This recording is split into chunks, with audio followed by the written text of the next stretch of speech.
Shalom Bapak Ibu Saudara yang kekasih di dalam Tuhan Yesus. Senang sekali kembali kita bisa bertemu di dalam Triparti minggu ketiga bulan Oktober tahun 2023.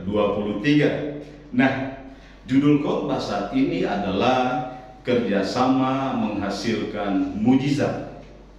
Mari kita lihat di dalam Keluaran pasal 17 ayat yang ke-12. Demikian firman Allah. Maka penatlah tangan Musa, sebab itu mereka mengambil sebuah batu, diletakkanlah di bawahnya, supaya ia duduk di atasnya. Harun dan Hur menopang kedua belah tangannya, seorang di sisi yang satu, seorang di sisi yang lain, sehingga tangannya tidak bergerak sampai matahari terbenam. Nah, Bapak Ibu, sering di dalam pelayanan kita membutuhkan yang namanya kerjasama dengan orang lain.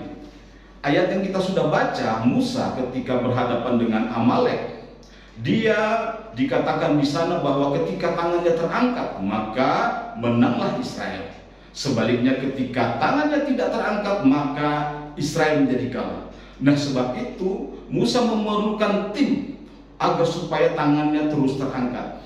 Nah, Harun dan Hur membantu dia untuk supaya tangannya tetap terangkat. Nah, Yosua pada saat itu berperang. Dia memimpin bangsa Israel untuk berperang di medan perang. Nah, tim ini membuat Israel menjadi menang. Saudara, Israel menang besar karena ada satu tim yang kompak, Musa dan kawan-kawan. Nah, sebab itu, mari kita juga sebagai pelayan-pelayan Tuhan perlu tim di bawah kita agar supaya mujizat terjadi di dalam hidup kita. Nah, pertanyaannya adalah bagaimana kerjasama menghasilkan mujizat? Poin yang pertama adalah fokus kepada tujuan atau visi. Ya, Musa, Harun dan Hur memiliki tujuan yang sama, yaitu mereka mau menang terhadap Amalek. Sebab itu mereka harus lakukan hati mereka agar supaya mereka boleh sama-sama satu tujuan untuk mencapai kemenangan. Nah, memiliki tujuan yang sama harus dibangun di dalam sebuah tim, karena ini kunci supaya tim itu bisa mengalami yang namanya mujizat. Nah, melayani Tuhan di dalam gereja, saudara, kita harus menjauhkan diri dari ego kita, ya. Karena kita tidak bisa untuk kepentingan kita saja yang diutamakan. Ada teman-teman kita yang mungkin ide-idenya bagus untuk supaya kita pakai, di mana hal itu bisa membawa kepada suatu mujizat terjadi di dalam sebuah tim. Nah, saudara, jadi mari fokus kepada tujuan.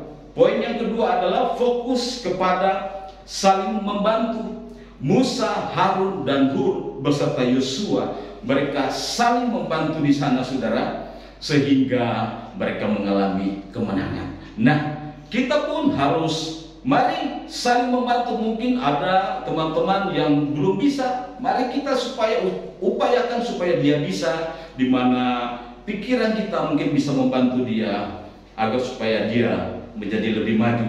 Nah, saling membantu itu harus diutamakan dalam sebuah tim.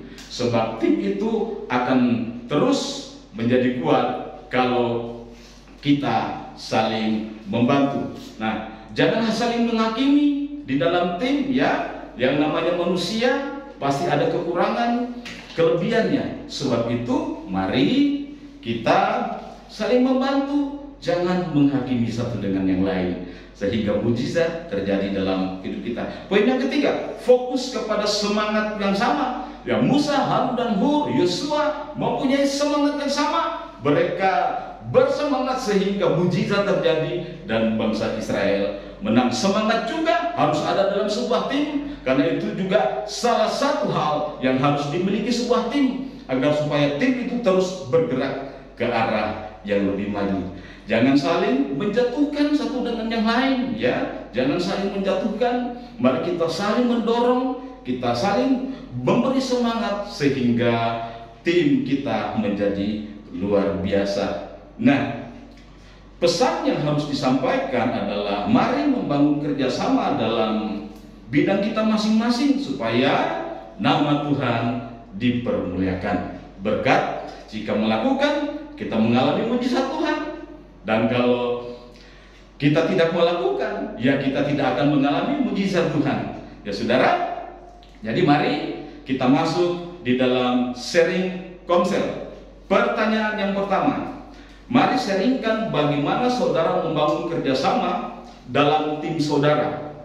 Ya, kita sharingkan bersama-sama. Pertanyaan kedua, sharingkan mujizat yang saudara alami ketika membangun kerjasama. Ya, mari kita sharingkan dua pertanyaan itu.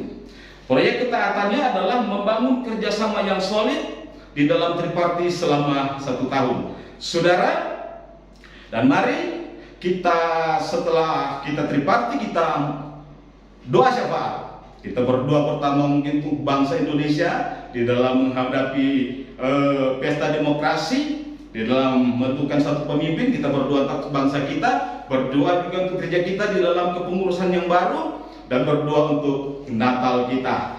Tetap semangat di dalam triparti. Salam worship.